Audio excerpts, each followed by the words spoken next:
In today's video, my prediction for the top 10, including the winner for the 2019 Bikini Olympia.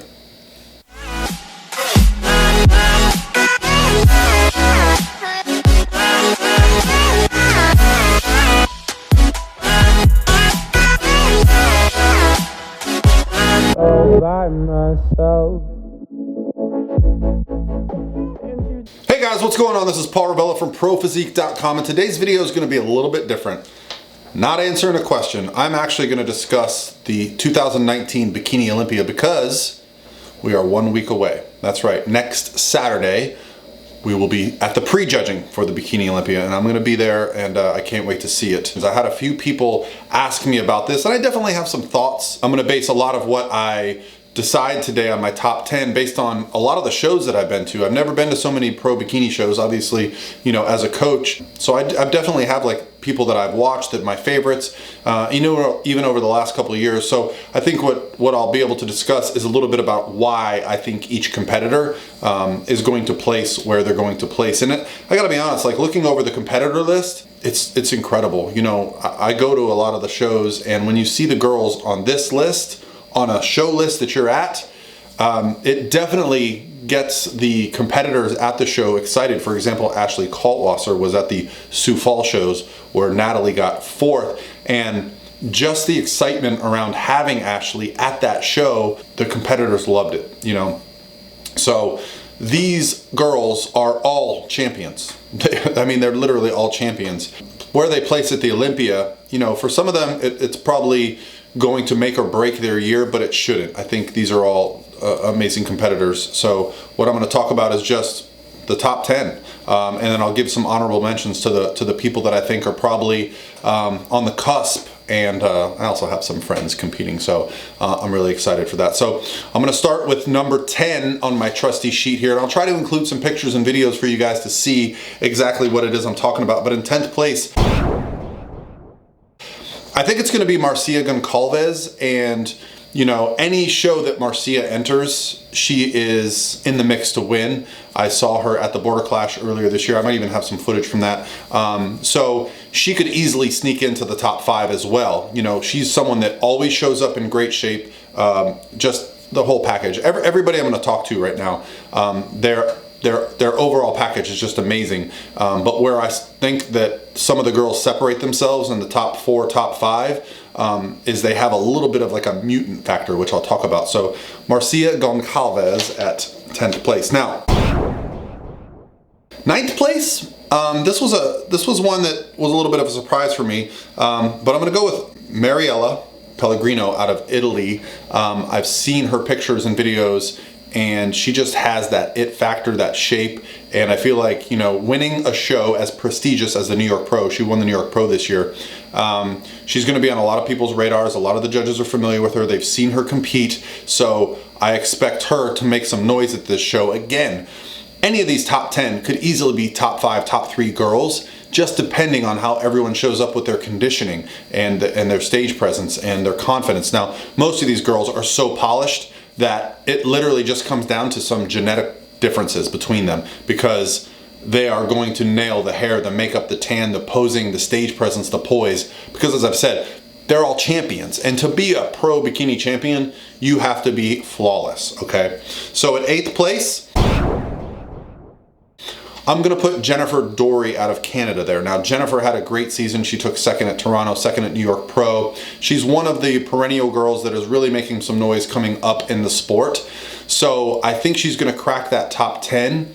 She's another one that, depending on how she shows up, could really make some noise in that top 5, because I saw her in Pittsburgh. So for those that aren't aware, Jennifer came to Pittsburgh just to get in front of Sandy and some of the judges and be seen and find out conditioning. And I actually overheard Sandy say to her, put a tan on, go to the Olympia. So we know Jennifer Dorie's in great shape. She has a ton of muscle. She has the beauty, all the intangibles.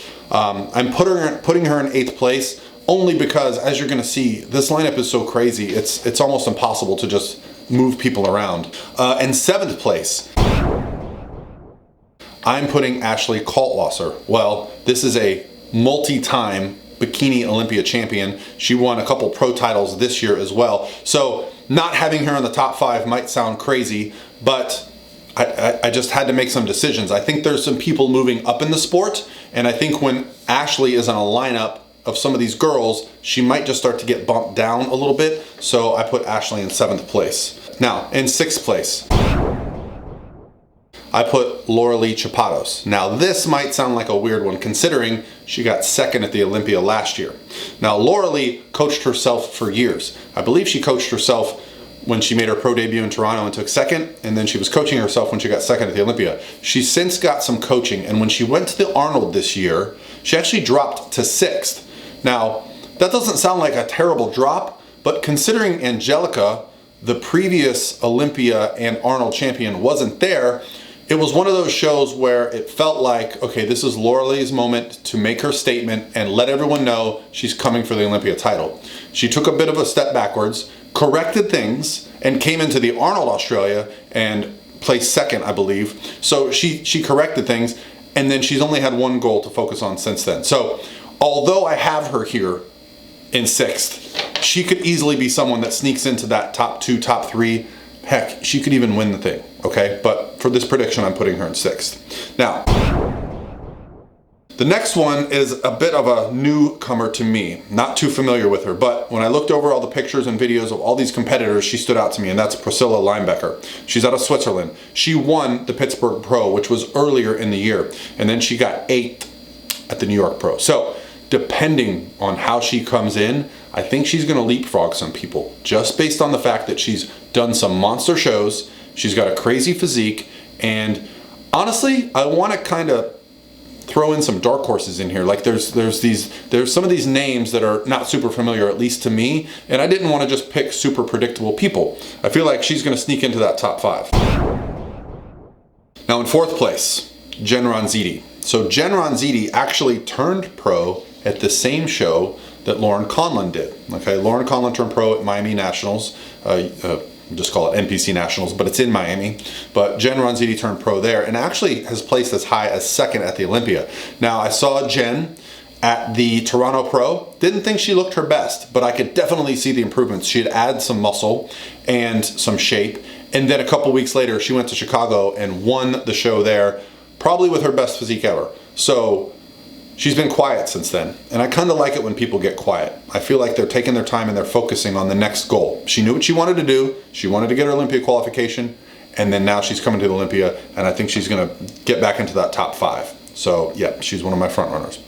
All right, now we're down to the top 3. So, I mean, 3, 2, and 1, they're probably pretty interchangeable in my books, but these to me are the 3 girls that have this almost mutant factor about them. Their physiques in person are just hard to describe because they're so unique, okay? So in third place, I put Elisa Pecini, or Pecini. I don't know how you say her name. I'm sorry if I'm butchering it. But I saw her at the Border Clash this year. I might even have footage of her to throw in. She was at the show where Natalie Matthews made her pro debut. And so I got to see her in person up close, and she won that show. And what I did not expect, because I'd seen pictures of her before and I remember seeing her on stage before, I didn't expect how tall she was, how muscular she was, and just her shape is incredible. Her waist literally disappears on stage, her shoulders are so wide. Now, I don't think her conditioning at the Border Clash was what it will be at the Olympia. If she brings the total package, she could easily win this title. She's got everything that you look for in a Bikini Olympia champion. So I put her in third place, just out of the fact that I think to knock off someone like Angelica, you're gonna have to get her on a bad day, and I don't expect that to happen. But that makes this next one a bit of a surprise. So I'm putting in second place Angelica Teixeira. Now why? First of all, I love you, Angelica, if you're watching my videos. So it has nothing to do with any of that. I just feel like this year belongs to someone else. Now, Angelica did something this year that I thought was amazing, and it's something that I preach to my clients, and the toughest part about this sport is the frequency at which these girls are competing and staying at low body fats and setting themselves up in a bad place. But Angelica skipped the Arnold. So just getting invited to the Arnold is probably the second biggest honor you can have in the sport. And Angelica had won the Arnold and won the Olympia, okay? So last year, after winning the Olympia, she decided not to prep for the Arnold. Now, what does that do? Well, with the Olympia being in September and the Arnold being in March, what happens is you basically do not get an off season because you come out of prep and you get a couple weeks and then you got to start thinking about the Arnold. Then when the Arnold's over, you don't get much of an off season, then you start thinking about the Olympia. So I expect Angelica to come into the show probably the best she's ever been. She might have even a little bit more muscle, but she's a bit of an X factor because she's taken so much time off and not stepping on stage prior to the Olympia. I'm thinking that this year's champion is going to be Janet Layug. So Janet is someone that has been as high as second at the Olympia, and I feel like she just took a big leap forward last year. She moved into the third position at the Olympia. She then went on to win the Arnold Ohio and the Arnold Australia. Then she shut it down in March, and she's been focusing on this show. And she's pretty quiet. She's not the kind of person that puts a lot of stuff out there. You know, she's done some stuff with NPC News Online, and you know, she's actually kind of local to me. She's over in Lakeland. It's only like half an hour from me, but you know, she's not someone that's constantly putting a lot of information out there, and I feel like she's super focused. And I feel like if Janet brings her best package that she's ever had to the Olympia stage, it's going to be a win for her. Now, like I said, any of these predictions could just go out the window, but I just feel like it's going to be Janet's year. So we'll see what happens. You know, all of these competitors are so amazing, and I'm actually so excited to see the show because unlike kind of what happens with the men's Olympia generally is like you get a run with like Phil Heath winning 7 in a row. With the Bikini Olympia, there's been some shakeups. There's been girls in the top 3, top 5 one year, and then a completely top 5 the next year. Now, Angelica's held it down for 2 years. Before that, it was Courtney King. Before that, you had a little bit of a run with Ashley Kaltwasser. But within that, all those top 5s are always changing. And so I feel like there is the opportunity for some changing of the guard within the bikini division. It's not a foregone conclusion that this is what's going to happen. So it makes it really exciting to watch. And if any of these girls win, I'm going to be super excited for them because, you know, getting to know them and be friends with some of them over the last year has been, it's been such a pleasure. It's honestly the bikini division, the pro bikini division in particular, they're all just such fans of each other and they all support each other, and that's been great to see. I want to give a special shout out to 2 people that I got to know really well this year. One of them being Jessie Palmer. I think she's going to crack that third call out. I think she's going to be close to that top 10 this year. And Jourdanne Lee, who was also at the Clash.